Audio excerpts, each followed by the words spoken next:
Bonjour chers amis, aujourd'hui je vais vous donner conduite à tenir devant Covid-19. Je vais commencer par l'introduction, les moyens de diagnostic, le traitement, les complications et je termine par la vaccination. Covid-19, c'est une pandémie, c'est-à-dire elle touche elle touche toutes les régions, n'est pas limitée. Si elle est limitée dans certaines régions, on parle d'épidémie, c'est pas pandémie. Le virus corona existe depuis 2003 et le dernier une pandémie de SARS. En 2019, c'est MERS-CoV et 2012, pardon, MERS-CoV et 2019, c'est le Covid-19. Pour la physiopathologie, le Covid il touche les pneumocytes type 2. Donc, il cible le récepteur de l'angiotensine 2, et ce récepteur est trouvé presque dans tous les organes, euh, surtout les poumons, les reins, le foie, sauf l'œil et la surrénale, qu'on ne trouve pas ce type de récepteur. Donc, ce virus entraîne destruction de pneumocyte 2, puis par la suite, il va entraîner une réaction inflammatoire énorme, ce qu'on appelle l'orage cétonique. Pour les signes de Covid-19, selon l'organe touché, des signes surtout respiratoires, une toux, une dyspnée, douleur thoracique. On peut avoir des signes digestifs type diarrhée, vomissement, épigastralgie, des signes comme l'anosmie, l'anorexie, des troubles neuropsychiques, mais on voit ce genre de signes post-Covid, surtout chez les sujets âgés. Donc, pour les facteurs de risque, c'est le premier facteur de risque, c'est l'obésité. L'obésité chez les sujets jeunes, bien sûr. Le premier facteur, l'obésité après l'âge. L'âge, c'est le premier facteur, puis l'obésité, puis on a l'insuffisance respiratoire, l'insuffisance hépatique, l'insuffisance cardiaque. On a 5 facteurs de risque. Si on parle de la réinfection. La réinfection, c'est la réapparition des signes de Covid 2 mois après un PCR négatif. Cette réinfection, elle peut être due à soit un nouveau variant, soit le malade il a fait un Covid minime. Un Covid minime, c'est-à-dire qu'il n'a pas encore des anticorps suffisants pour la protection. D'accord. Pour les signes de gravité de Covid, c'est surtout la désaturation. C'est la saturation de malade inférieure à 90%, ou bien une lésion étendue au TDM, plus de 50%. D'ailleurs, ce sont les deux critères d'hospitalisation. Soit le malade est désature, soit il présente une atteinte étendue, plus de 50%. Maintenant, pour les moyens de diagnostic, on a des moyens d'orientation. Pour les moyens d'orientation, dans le FANAS, on trouve une lymphopénie, ça oriente vers le Covid.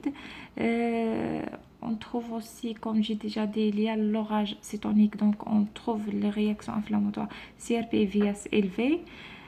Pour les globules blancs, dans toutes les infections virales, normalement on trouve une leucopénie, mais parfois on trouve une hyperleucocytose. Cette hyperleucocytose, elle peut être due à surinfection. Surinfection bactérienne, soit due à le pneumocoque, soit à légionnaise, surtout pour les malades hospitalisés sous oxygénothérapie. Donc, il y a le risque d'inhalation de légionnelle. Donc, le traitement doit viser surtout ces deux germes. Donc, c'est le C3G, cifotaxime, et le lévofloxacine pour le légionellose après faire l'antigénurée LPA. Et soit l'hyperleucocytose due à la prise du corticoïde, surtout on a trop de malades traités en ambulatoire par les corticoïdes. Donc, parmi l'effet secondaire du corticoïde, c'est l'hyperleucocytose. Un autre signe qui oriente vers le Covid, c'est le LDH élevé qui est un signe de distraction tissulaire. Maintenant, pour les moyens de certitude. Pour les moyens de certitude, premier moyen, c'est le PCR. Le PCR, la méthode de prélèvement doit être horizontale et profond. On utilise un écovion à base d'actron ou bien polyester. Donc, ici, il y a le risque dans ce prélèvement.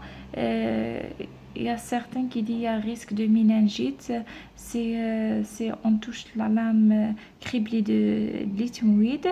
Mais ce risque est présenté surtout pour les malades qui font un PCR. Parfois, on trouve un malade qui a fait 5 à 6 PCR par mois.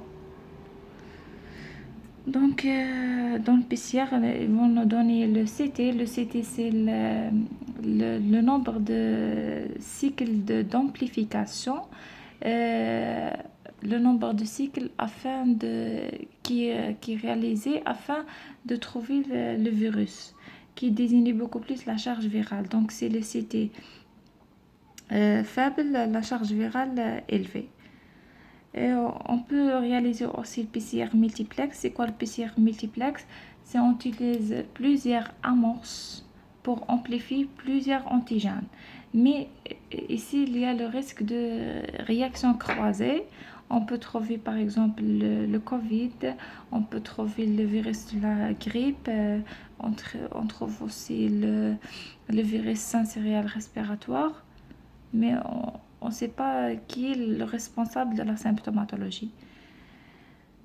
Donc, si on trouve un PCR négatif, soit c'est une réaction, c'est négatif, soit un faux négatif parce que le PCR a une sensibilité de 60%, mais spécificité de 99%, soit c'est un Covid long, soit c'est un prélèvement de mauvaise qualité, soit certains disent que si le patient présente un portage digestif, c'est-à-dire seulement des signes digestifs, il n'y a pas de signes respiratoires, donc on peut avoir un PCR négatif. Donc un PCR négatif n'élimine pas à 100% le Covid. Le deuxième moyen, c'est le TDM. Le TDM a une sensibilité de 97, mais une spécificité seulement de 25%. On peut trouver des images en verre dépolé, postérieur bilatéral, basal, périphérique, c'est-à-dire subpleural. On peut trouver un crazy paving. On peut trouver des images de consolidation aussi. Troisième moyen de diagnostic, c'est le test antigénique. Le test antigénique, on peut faire un test nasopharyngé par la même méthode de PCR, un nasopharyngé.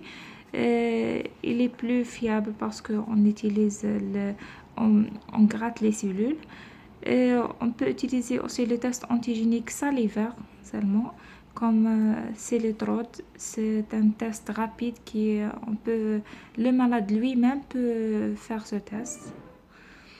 Et bien sûr, la sérologie. La sérologie, c'est les anticorps, on cherche les IgM, les IgG, mais on a besoin de...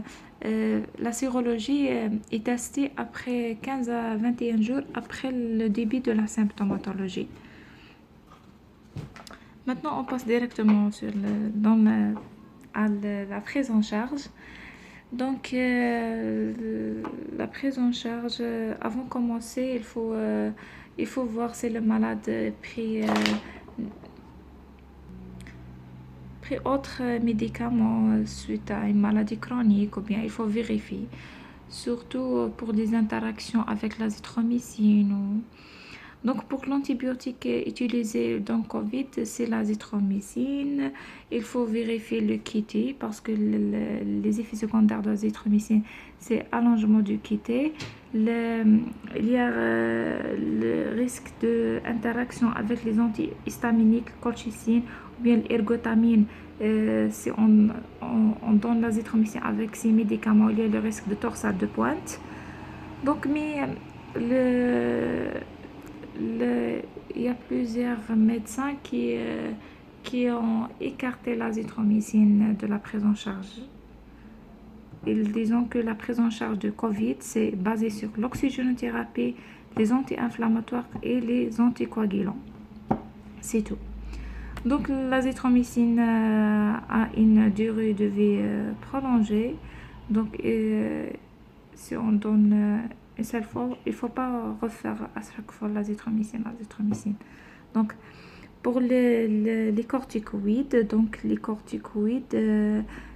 on utilise soit le prédnisone 30 mg par jour ou bien le prédnisolone 80 mg par jour ou bien le méthylprédnisone 60 mg par jour ou bien Dexa 6 mg par jour. Mais on préfère dans la prise en charge dexaméthasone. Pourquoi? Parce qu'elle a une action prolongée de 36 heures et c'est un puissant anti-inflammatoire. Donc pour les indications de la corticothérapie, c'est la polypnée supérieure à 30, la saturation 80 à inférieure à 90, atteinte entre 25 à 50% à la TDM et le CRP élevé supérieur à 10. N'oubliez pas, lorsqu'on donne les corticoïdes, n'oubliez pas les précautions de restriction de sucre et limitation de l'apport sodique et même supplémentation en calcium, potassium et vitamine D. Surtout si la prise de corticoïdes est prolongée. Pour les anticoagulants, donc on utilise soit l'Ovinox, soit le fraxéparine. Donc on donne soit dose préventive, soit dose curative. La dose préventive, la dose surtout curative pour les lésions étendues, plus de 50%. La dose préventive, on utilise en fonction de CME. C'est le CME inférieur à 30. On utilise l'Ovinox 0,4 par jour. Si le CME est supérieur à 30, on utilise 0,6 par jour. Donc pour les doses curatives pour les malades qui désaturent ou bien présentent une atteinte étendue supérieure à 50, on utilise 0,1 unité par kilogramme chaque 12 heures, c'est-à-dire 2 fois par jour. Si on présente une insuffisance rénale, on utilise la calciparine, 2 ampoules par jour. Si une thrombopénie, c'est contre-indiqué d'utiliser l'Ovinox, on utilise Xarelto. N'oubliez pas de la surveillance de l'Ovinox, surtout pour le dosage de l'antifacteur 10 et le FANAS aussi. C'est tout pour les anticoagulants. L'oxygénothérapie, l'objectif ou bien l'oxygénation optimale, c'est 92. L'oxygène doit être toujours humidifié. N'oubliez pas la prise en charge de l'hyperglycémie parce que n'oubliez pas que le Covid induit un diabète par mécanisme de résistance ou bien par mécanisme auto-immune. On doit toujours doser l'hémoglobine glyquée. Si le malade est déjà diabétique, il prend les metformine. Il faut arrêter metformine parce que metformine il stimule le TNF-alpha et il va entraîner une réaction inflammatoire. Il va aggraver le Covid. La prise en charge de l'acidocytose, il faut connaître qui est basé sur l'insulinothérapie, la réhydratation. La réhydratation, on peut aller jusqu'à... C'est 8 litres par 24 heures. On commence par 4 litres les premiers 4 heures, puis on continue les 4 litres de suite dans les 16 heures. L'insulinothérapie 10 unités chaque heure, puis on surveille la chimie des urines. C'est ça. Si on commence la réhydratation par salé, si la glycémie est inférieure à 2,5, on passe à la glycosée. N'oubliez pas de faire une sonde urinaire pour quantifier la diurèse. L'hyperglycémie sans acétone, on donne l'eau distillée, une solution hypotonique. N'oubliez aussi pas dans la prise en charge l'hyponatrémie, c'est un facteur aggravant qu'on doit corriger immédiatement par une correction progressive après calculer le déficit. L'hypercalémie aussi s'y décrit, on donne une solution hypertonique avec le calcium et le glycosé. L'hypocalémie aussi avec ses complications, soit convulsions, soit illus paralytique. N'oubliez pas de faire un ECG à la recherche de l'endemie. On donne une charge potassique de grammes dans 500 de glycosé, ou bien on fait une supplémentation par voie orale par le Caligom. Maintenant, on passe à la complication de Covid. Donc, on a deux complications majeures. Soit l'embolisme myocardique. Notez bien que les complications de Covid ne concernaient pas seulement les sujets âgés, mais concernaient aussi les sujets jeunes. Même si ces sujets sont pris en charge précoce, il y a le risque toujours de faire complications, même ne présentant pas des signes. Même TDM ne détecte pas ces complications comme l'embolie pulmonaire et la myocardite. Donc, pour l'embolie pulmonaire, il y a les signes sont douleur thoracique, la dyspnée et l'hypoxie. Donc, première chose, on va faire un dosage de dédimar, mais il faut savoir que le dédimar élevé physiologiquement chez la femme enceinte et chez les sujets âgés, les sujets âgés, on va faire, s'il est supérieur à 50, on va interpréter le résultat, donc on va faire l'âge x 10, on interprète. Sinon, s'il n'est pas un sujet âgé, pas une femme enceinte, dédimar élevé supérieur à 500. Si supérieur à 500, c'est l'indication de faire une angioscan. Donc, si l'angioscan négative, c'est on ne peut pas éliminer en embolie pulmonaire. Toujours, il y a le risque. L'embolie pulmonaire éliminée par la scintigraphie. Donc, pour un peu simplifier, le diagnostic de l'embolie pulmonaire, c'est morphologique, électrique et hémodynamique. Donc, hémodynamique par gaz de sang. Le gaz de sang, on trouve une hypoxie et hypocapnie. Pour électrique, les signes de CG, aspect de S1, Q3, bloc de branche droit, T négatif en V1, V2, V3, déviation axiale. Les signes morphologiques, c'est l'angioscan. Il y a aussi les facteurs de risque d'embolie pulmonaire. Le premier facteur, c'est le Covid. Le Covid, c'est une maladie thrombogène. L'obésité, la grossesse, une chirurgie antérieure, les facteurs de hypercoagulabilité. Myocardite aussi, on a des marqueurs de myocardite. Donc pour les signes, soit tachycardie, soit bradycardie, mais sache que tachycardie soit dû à un problème cardiaque, soit anémie, soit l'hypoxie. La bradycardie, attention, si le bradycardie inférieur à 50, c'est l'indication de l'introduction de l'atropine en sous-cutané. Donc, on utilise 0,25 x 4 en sous-cutané. Pour les marqueurs, soit l'atropine ultra-sensible, soit le CPK-MB. Mais le marqueur le plus fiable dans le myocardite, c'est le proBNP. Le proBNP, c'est le peptide de brin natriurique, c'est un indicateur de l'insuffisance myocardique, a un rôle vasodilatateur diurétique et natriurique. S'il est élevé, c'est forte probabilité de myocardite, mais le diagnostic basé toujours sur un IRM. Donc, pour la prise en charge de myocardite, soit par les immunoglobulines, soit par bolus de corticoïdes solimidrol. On termine par la prévention. La prévention, surtout les mesures barrières et surtout la distanciation sociale. Pour la vaccination, on a plusieurs types de vaccination. On a le vaccin de Chine, Sinovac. C'est un vaccin qui est inactif. Elle utilise le virus inactivé, tout le virus inactivé. Donc, elle donne une immunité pour toutes les protéines. Il n'y a pas le risque d'échappement immunitaire. Mais pour la vaccination Sinovac, elle est, la durée est limitée de 6 mois, bien 8 mois.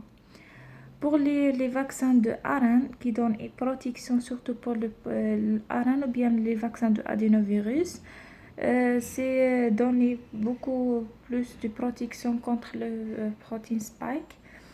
Donc il y a le risque d'échappement immunitaire. Pour le vaccin de ARN, il y a 5 cas ou je pense plus de personnes qui font une myocardite post-vaccinale pour Pfizer et Moderna. Et pour la vaccination de Johnson Johnson et AstraZeneca, il y a aussi le risque de thromboembolie. Donc, c'est tout. Et merci.